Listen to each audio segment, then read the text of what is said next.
माणिकराव कोकाटे यांच्या अटकेसाठी अर्ज दाखल करण्यात आलाय। अंजली दिघोळे राठोड यांनी नाशिक कोर्टामध्ये हा अर्ज दाखल केलाय।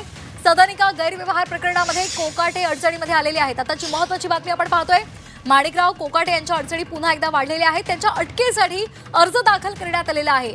या संदर्भात अधिक माहितीसाठी आपण जाणार आहोत आमचे प्रतिनिधी योगेश खरे यांच्याकडे।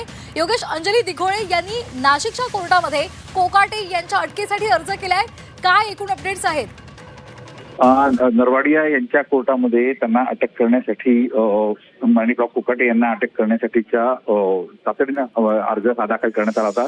तक्रारदार दिघोळे यांनी हा अर्ज केला होता।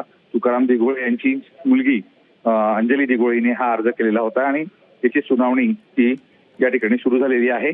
थोड्याच वेळामध्ये त्यांच्या अटकेच्या बाबतीतला निर्णय लागू शकतो। सध्या माणिकराव कोकाटे हे उच्च न्यायालयामध्ये आहेत। उच्च न्यायालयामध्ये ते अटकपूर्व जामीन मिळवून त्याचबरोबर जी काही शिक्षा केलेली आहे ती स्थगिती मिळवण्याचा प्रयत्न या ठिकाणी करताना दिसत आहे। अगदी, पण ही शिक्षा कोर्टाने कायम ठेवलेली आहे। आता अर्ज सुद्धा कोर्टात माणिकराव कोकाटे यांच्या विरोधात गेलेला आहे। काय वाटतं, येत्या काळात त्यांच्या अडचणी आणखी वाढू शकतात? नक्कीच त्यांच्या अडचणी अधिक वाढू शकतात, कारण की आता सत्र न्यायालयाने ही शिक्षा कायम केलेली आहे। उच्च न्यायालय काय भूमिका घेते यावर आता त्यांचं एकूणच भवितव्य अवलंबून आहे। ते पूर्णपणे या ठिकाणी प्रयत्न करतायत। नाशिकमधले संपूर्ण जे काही सत्र न्यायालयाचे निर्णय होते ते पूर्णपणे रिपोर्ट पाठवण्यात आलेले आहेत।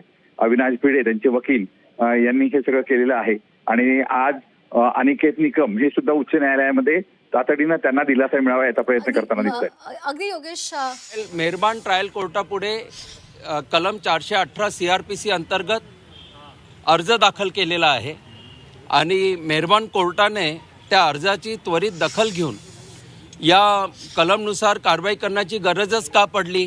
खरं तर सत्र न्यायालयाची आदेशाच्या वेळेसच अंमलबजावणी होणे आवश्यक होते असे निरीक्षण नोंदवून आता पुढे रेकॉर्ड अँड प्रोसिडिंग मागवण्याची प्रक्रिया सुरू झालेली आहे आणि येत्या काही तासामध्ये न्यायानुसार CRPC नुसार जे अभिप्रेत आहे ती कायदेशीर प्रक्रिया पूर्ण होईल याचा मला विश्वास आहे। शेवटी कायदा हा कायदा असतो आणि कायद्याची अंमलबजावणी होते हा अतिशय स्पष्ट संदेश आपल्या सर्वांना मिळेल असा मला आत्मविश्वास आहे। वॉरंट निघण्याची शक्यता बोलली जाते, आपण नेमकी काय मागणी केली? बघा, याच्यात शक्यता नाही आहे, याच्यात क्लिअर आहे पोझिशन कायद्याची स्पष्ट आहे की एकदा गुन्हा सिद्धी झाली की त्याच्यानंतर अटक ही क्रमप्राप्त आहे। अटक हे डिस्क्रिशन नाही, हे काही निर्णयावर नाही की अटक करायची किंवा नाही करायची। अटक होणे हे क्रमप्राप्त आहे आणि त्यानुसार या प्रोसिजरमध्ये असल्यामुळे आता त्यानुसार सर्व प्रक्रिया पार पडेल असा मला विश्वास आहे। तर आता आपण अटक वॉरंटची जे अर्ज दाखल केलेला आहे त्या संदर्भात काही निर्णय झाले का? निकाल येणं बाकी आहे? नाही, निकाल येणं बाकी आहे, कारण की रेकॉर्ड अँड प्रोसिडिंग मला माहिती नाही की का अजून ट्रायल कोर्टापुढे गेलेलं नाही। खरं तर ते त्वरित जायला पाहिजे। या नवीन वास्तूमध्ये हा पहिला लोकहितकारी निर्णय झालेला आहे आणि रेकॉर्ड अँड प्रोसिडिंग तर काही 5 मिनिटाच्या अंतरावर दोन्ही कोर्ट असताना का तासांचा विलंब लागतो हे मी आज म्हणणार नाही। I will reserve my comments, परंतु रेकॉर्ड आणि प्रोसिडिंग आता त्वरित मागवलेले आहेत आणि रेकॉर्ड अँड प्रोसिडिंग आल्याबरोबर आदेश स्वयंस्पष्ट आहेत आणि कलमातील तरतुदी स्वयंस्पष्ट आहेत। कलम 418 CRPC अंतर्गत प्रक्रिया होणे कायद्याने बंधनकारक आहे आणि कायद्याने बंधनकारक असल्यामुळे पुढे अटक ही अटळ आहे। याच्यामध्ये ते उच्च न्यायालयामध्ये धाव घेण्याची शक्यता त्यांना? बघा, माननीय उच्च न्यायालयात जाण्याचा अधिकार प्रत्येकाला आहे, परंतु माननीय उच्च न्यायालयात जाताना कायद्याची जी काही बाजू ठेवावी लागेल ते ठेवताना महत्त्वाचा मुद्दा हा आहे की सत्र न्यायालयाने शिक्षा ठोठावताना आरोपीने तिथे हजर राहणं जे आवश्यक होतं तर आरोपी जाणून बुजून तिथे हजर राहिलेले नाही, त्यांनी अटक टाळलेली आहे। हे जे मिसकंडक्ट ऑफ अक्युज्ड आहे, हे जे गैरवर्तन आहे आरोपीचं, हा महत्त्वाचा मुद्दा माननीय उच्च न्यायालयापुढे आम्ही सादर करत आहोत। माननीय उच्च न्यायालयापुढे ऑलरेडी आमची बाजू ठेवली गेलेली आहे आणि जेव्हा आरोपीचं मिसकंडक्ट असतं तेव्हा माननीय उच्च न्यायालय कोणताही रिलीफ देण्यासाठी हे खूप रिलक्टंट असतात। हे सेटल्ड प्रिन्सिपल ऑफ लॉ आहेत। माननीय सर्वोच्च न्यायालयाने याबद्दल प्रस्थापित कायदा आहे, कारण की मेहरबान न्यायालयाकडनं जर काही आपल्याला रिलीफ हवा असेल तर you should approach court with clean hands.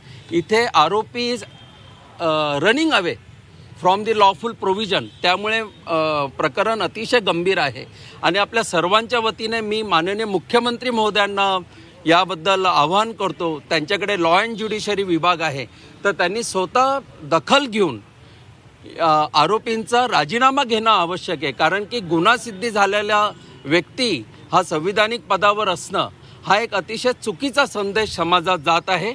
माननीय मुख्यमंत्री महोदयांनी याबद्दल त्वरित कारवाई करणं आणि समाजाला एक चांगला मेसेज देणं हे आज it is need of the hour. अटक वॉरंट जर निघालं तर मंत्री किती धोक्यात येऊ शकतात? नाही, अटक वॉरंट निघो किंवा न निघो म्हणजे अटक वॉरंट तर निघणारच आहे, परंतु नैतिकतेच्या कसोटीवर खरं तर पदाचा राजीनामा त्यांनी 1 वर्षापूर्वीच द्यायला पाहिजे होता.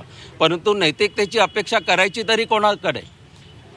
तर आता याच्यात असं आहे की आता शिक्षा गुन्हा सिद्ध झाल्यामुळे आमदारकी तर जाण्यासाठी काही तासांचाच अवधी बाकी आहे. कारण की प्रमाणित प्रत ही विधानसभा अध्यक्ष यांच्याकडे पोहोचल्याबरोबर कायद्याची प्रक्रिया होणं अभिप्रेत आहे.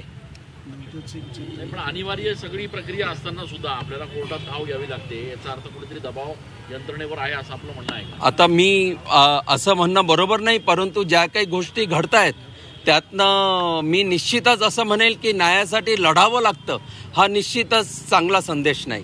न्याय प्रक्रिया ही सहज पाहिजे, सोपी पाहिजे आणि न्यायासाठी झगडावं लागू नये. कारण की सेटल्ड प्रिन्सिपल असं आहे की justice should be not only done but it should be seen to be done.